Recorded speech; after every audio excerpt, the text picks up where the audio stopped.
สิ่งชั่วร้ายขอส่งท้ายกับปีเก่าความซึมเศร้าหัวใจอย่าสับสนปีใหม่นี้อย่าให้มีคำว่าจนให้ทุกคนมีรอยยิ้มอิ่มความรวย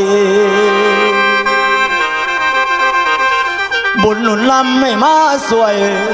ขออวยพรตอนเขาใส่สวัสดีปีใหม่สวัสดีปีใหม่ให้มีสุขทั่วหน้ากับคำว่าจงเจริญโอ้ยเด้อน้อโอ้ยนะโอ้ยรัตนาม